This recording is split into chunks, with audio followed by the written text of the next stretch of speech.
Let's talk about poverty. Nearly everyone today is concerned about this question of poverty. We hear it on every hand. There are people around this country who are not getting enough to eat. They don't have enough money. They may not have a job. Hands may be turned against them. The conditions they face are unpleasant, unsatisfactory, and sometimes downright tragic. The situation is real. There is poverty in the land. But before we start aiming at possible errors that exist in our society, perhaps we ought to take a good look at this to see just what it is we're talking about when we talk about poverty. In a sense, you know, every man is impoverished, and in a sense, every man has wealth of certain types. Poverty is an imprecise word. When we say a person is poor, what do we really mean? As poor as what? Is there any absolute standard? No, there isn't. Poverty usually invokes an idea of great lack, of privation, of going without. And we have that kind of poverty. That is true.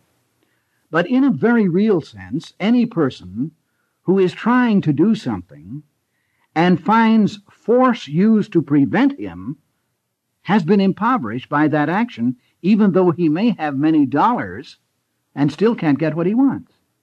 Because poverty is, in a sense, an impoverishment of the person. But let's talk about it both philosophically and economically, and let's take the economic condition first. I suppose many people today think that poverty is merely a lack of money, and that if people had enough money, that would probably solve the problem, and the people having that immediate lack, if they just had more money given to them, then the problem would be resolved. This is very far from the case. It's very far from being true. Many people may think that way, but that doesn't make it accurate. It doesn't make it correct. You and I, as human beings, require certain goods and services in order to stay alive.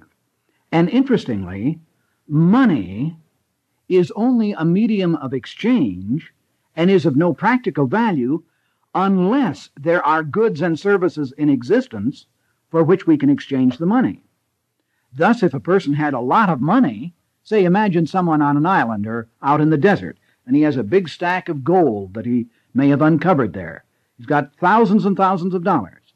That money is of no particular value. This man would still be a poor man, even though he has all this money, unless he could trade it for something else that he needed and wanted more. So the important thing is to realize that we are talking in an imprecise area when we're talking about poverty, and begin by realizing that dollars in themselves will not solve anything. They have to be dollars related to other things. Now, what is obviously meant when we talk about poverty, we are talking about the conditions of people. Sometimes they are black, sometimes they are Mexican-American, American Indian, possibly some minority group that I haven't mentioned, or possibly just people belonging to the majority. They can all have difficult times. Anybody can have a difficult situation. And we usually think of it as occurring when this person doesn't have enough food to eat, a place to stay, the proper clothing, the proper medical treatment, and so on. That's really what we're talking about when we say poverty. Or I think we usually are. That's what we mean to imply.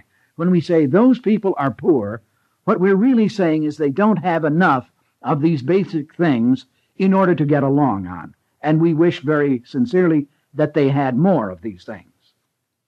Well, now it is a fact that the things that those people need, and that all of us need, are not created out of nothing. Wishing for them to come into existence does not solve anybody's poverty problem. If we are going to have the goods and the services, and I'm speaking here now of the food, the clothing, the shelter, the medical attention, etc., if we are going to have those things for people who don't have them, they are going to have to be produced somewhere by somebody. They don't grow on trees. They don't arrive by magic. Somebody has to bring them into existence. And that is what we're all are trying to do, or many of us are trying to do. Now, we have in this country a major obstacle to curing the poverty problem, and that is the government. The government is without a doubt the biggest obstacle that we have to overcome in trying to deal with this problem where it does exist. Let me point out something to you. A matter of, say, 200 years ago, we had not yet had an industrial revolution anywhere in the world. At that time, the standard of living for anyone in the world was incredibly below where most of our standards are today in this country. It would have been a rare thing, just as recently as 200 years ago, for even what we would think of as a wealthy man to have a good meal, a warm room to stay in, a comfortable bed, or anything like what we think of today as adequate medical attention. Those things simply weren't available. They weren't available because they hadn't been produced.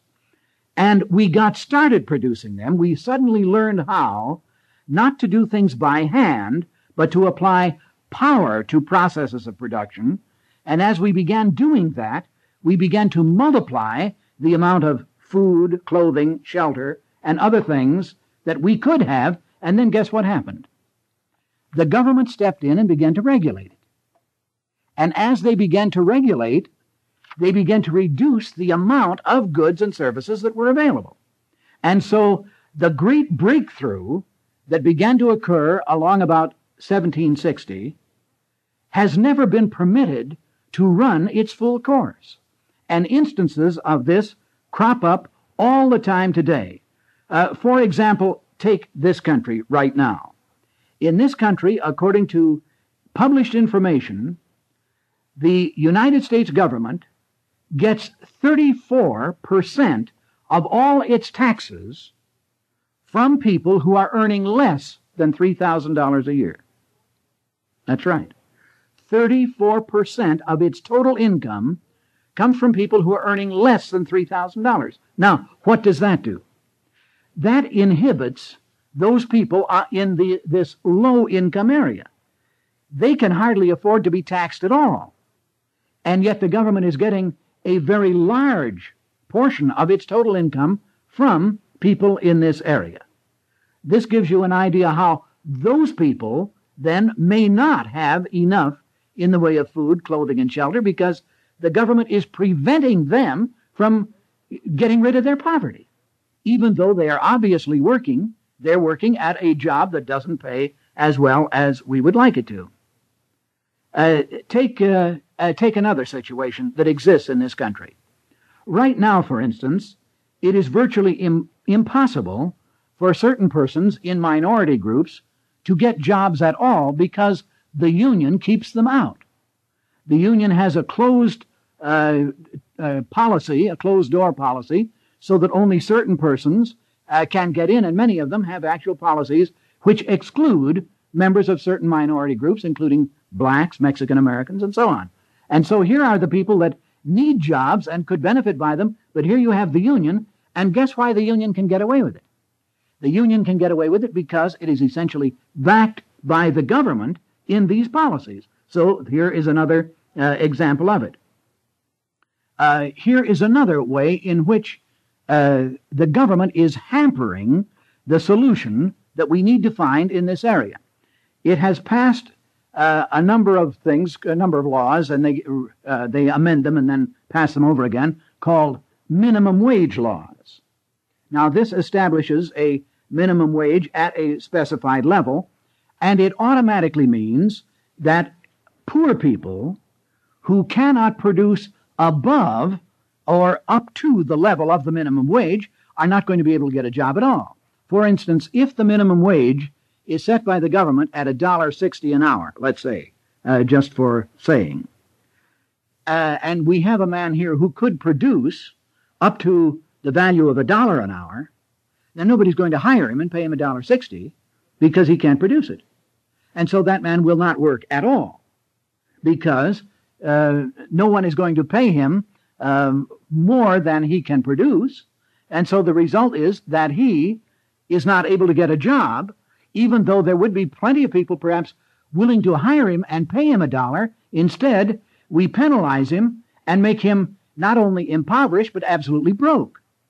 And this is the government's operation that does this. Here are the kind of problems that we run into.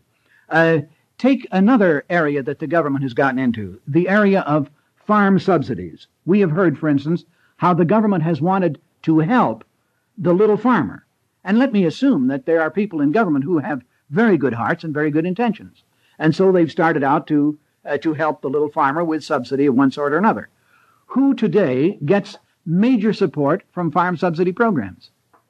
It is the large farmer, the man with thousands and thousands of acres, so much so, in fact, that the farm population is leaving the rural areas, as you know, and moving into the urban areas, and the farm areas are becoming more and more consolidated with bigger and bigger farms, and they get government support for growing things, for not growing things, and for following the government rules all the way down the line. So you have this type of thing, which creates an areas of poverty that allegedly the government is supposed to be trying to cure. And yet, this is the result. What we are going to have to understand, if we are going to ever get to the place where we're going to deal with poverty intelligently, is this. We are going to have to realize that the chains and restraints must come off the marketplace. The only way that poverty can really be cured is by processes relating to human liberty. Now, you and I are not in any position to say what another man's wealth may be. People value things differently. Some men would find great wealth in having leisure time, the ability to go out and look at a sunset, or to read a book. And to them, that is wealth. If you take that away from them, they would be poor indeed, even though they might have a great deal of money. Other people would be interested in money and would care less about a sunset. This is a matter of human individual judgment and value. And of course, if we are going to try to do what we can about poverty, we must free up humanity so that individuals can, without authoritarian restraints placed upon them, pursue their own ideas of what would be enriching for them. And thus we can move toward an area of enrichment rather than toward this business of impoverishment. I'd like to suggest, in fact, that the only real poverty we have is a kind of spiritual poverty, the kind of poverty that you get when you are thwarted, when you want to do something, that what you want to do is worthwhile, and then for some reason, someone else other than yourself imposes arbitrary rules and restraints on you, takes your money, whether you have a great deal or a little, inhibits your actions, punishes you, locks you up, or does something so that you cannot do what you want to do. There is the impoverishment of human beings, of the human spirit. It is the impoverishment that occurs when people impose their wills on other people for any reason whatever. And the imposition, of course, is done by force or the threat of force. If we are going to move toward a rich country, it is going to have to be rich in many ways, not merely in the way that some economic or political czar would dictate. And those riches will be found in the voluntary actions that individuals can take when they are left alone to pursue whatever it is that they want to pursue. This is one of the problems we have in dealing with poverty. I know many young people today who would, in fact, favor a free market, would like to believe in private ownership of property and the right of a man to manage his own property. But when they contact other men who are supposed to be examples in this area, they find that these other men do not want to permit them to dress as they please, to think as they please, to act as they please, and are, in essence, making these young people poor by imposing on them and substituting another set of values which are foreign to the young people. The same thing works in reverse. where you see it happen in reverse. In other words, the older people likewise are impoverished when others, whether they are young or old, step in and won't let them do what they want to do with what is theirs, their person, their property, their clothing, their lifestyle, their money, whatever it is. Impoverishment comes from imposed restraints on a free being. Now that's impoverishment.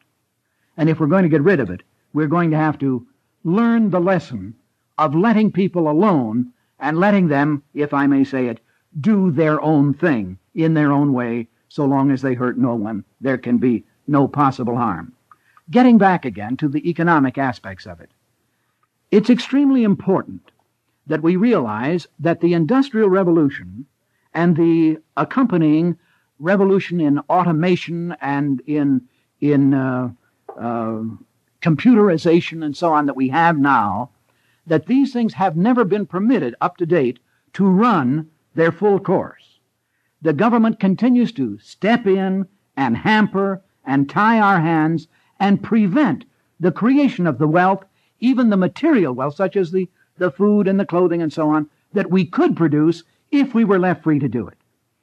We are going to have to somehow convince a great many people that we will have a better world and one that is filled with more riches of every kind, including the economic riches that we want, when we learn to let people establish their own incentives, to take the restraints off them so that people can produce and can produce profitably, so we don't try to limit the amount of profit that a person can make in any area. We simply open it up and believe and understand the meaning of freedom and operate that way.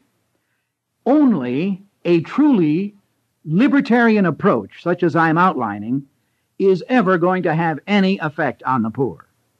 The idea that you can take money or property from someone and then hand it to someone else, and by this process cure poverty, is completely mistaken.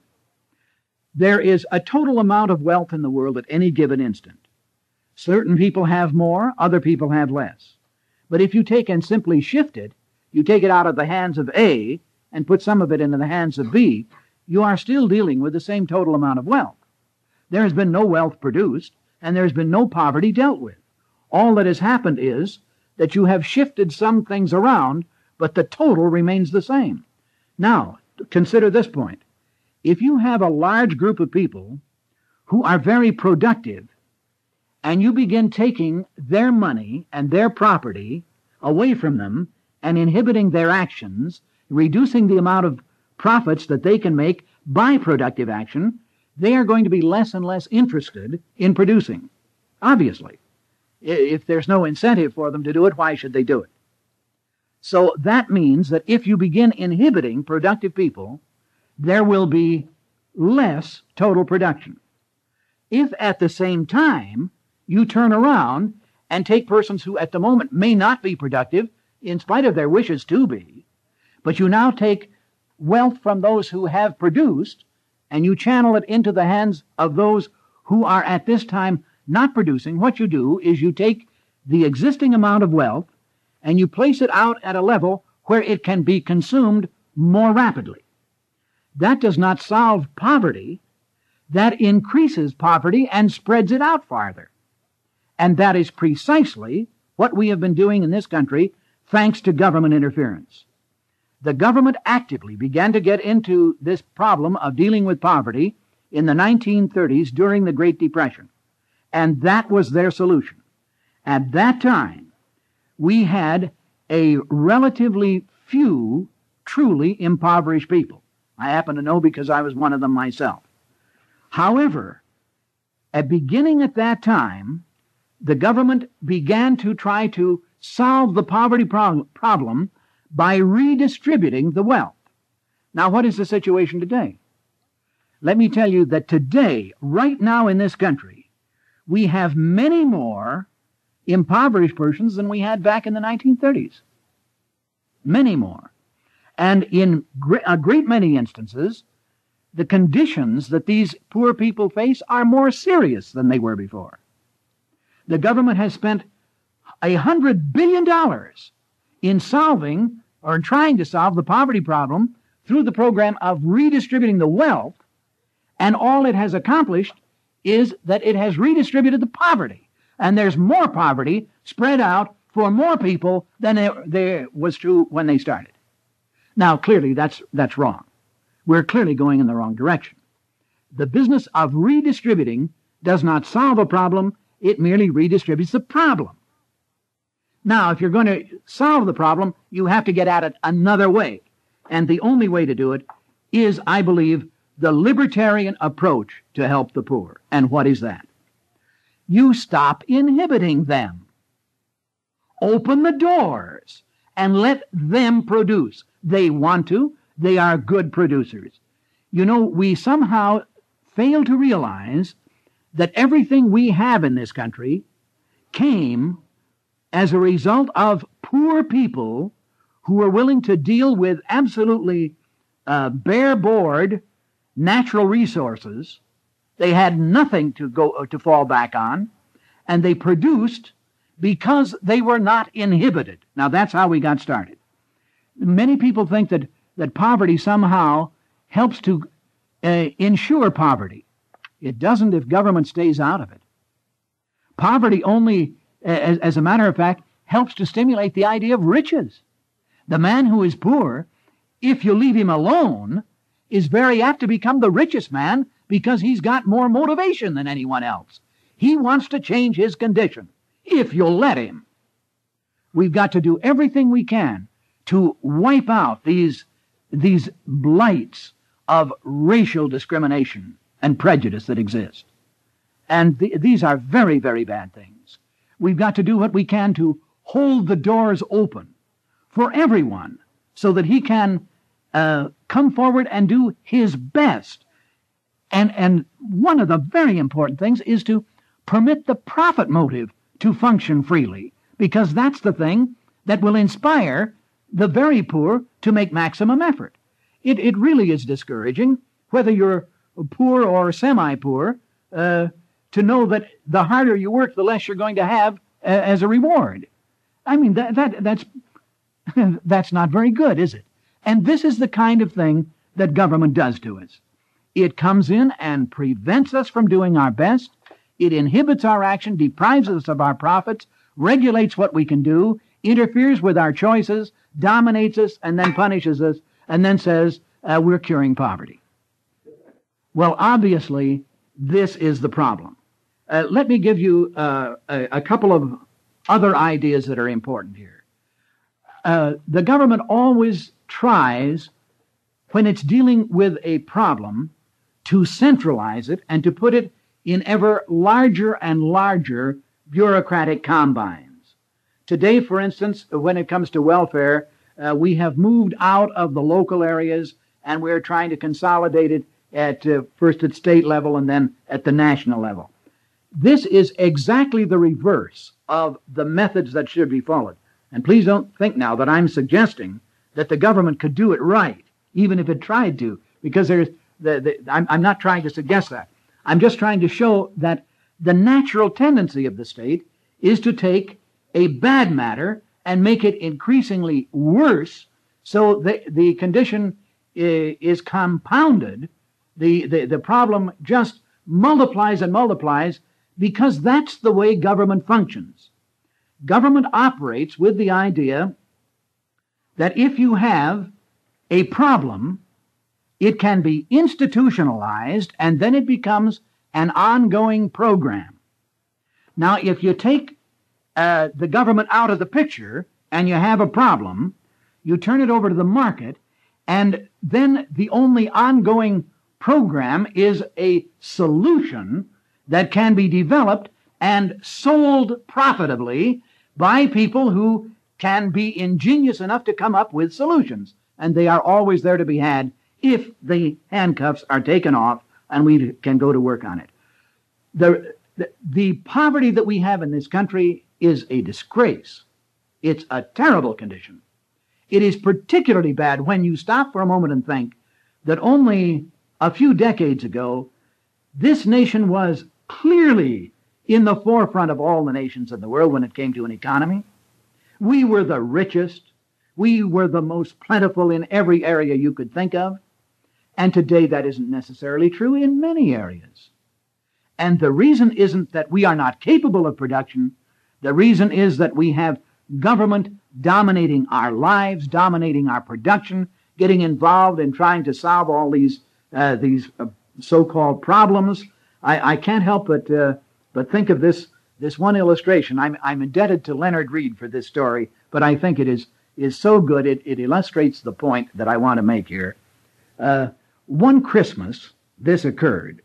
A man had neglected to buy a Christmas present until the very last minute, and then just the day before Christmas he remembered it, and he went down to the department store to get the gift that he wanted to get. And of course there was an immense crowd there, and he had to struggle to get through the crowd. And finally he did, and he selected a present, and he got the clerk to wrap it, and the clerk was all bedraggled, and her hair was frazzled, and the crowd was all around, and he finally looked at the clerk, and he said, "Boy, I've never seen a crowd like this. This is really something." And she looked up at him, and there was a big smile on her face, and she said, "Yes, sir, this is the best day we've ever had." And he took the package and thanked her, and he paid for it, and then he went over to the post office to mail it. And of course, it's the same crowd. The people all over pressing in on every side, and he got into the right line and had to wait his way up to the counter, and he finally got in front of the counter, and here was the clerk there, equally worn out and edgy. So he said to the clerk, "Boy," he said, "this is certainly some crowd." And the clerk at the post office said, "Yeah, this is the worst day we've ever had." And I think that illustrates the point. When we are dealing with the government, everything that comes up is a problem. It has to be institutionalized, and then you live with the problem. You got an ongoing program relating to the problem, and this provides jobs for politicians, and it provides all kinds of money and the rest of it to keep that thing going. There really isn't any particular point in solving it. But now when you don't have the government to work with, and you go to the marketplace, well, then there's a real incentive, assuming a free market, so that the problem can be solved. And somebody then will come forward and look at it, as the girl did in the department store, that this is really a great opportunity, and then something gets done. So when we're thinking about poverty, let's look at it and realize what we've got to contend with. It isn't merely a lack of money. It isn't a lack of food or other things that we couldn't provide. It is a lack of freedom. And a people who lose their freedom are impoverished, hopelessly impoverished, even though they have the wealth of creases stacked up beside their doors. True riches are contained in the right of each man to follow his own star, to make the best of himself that he can.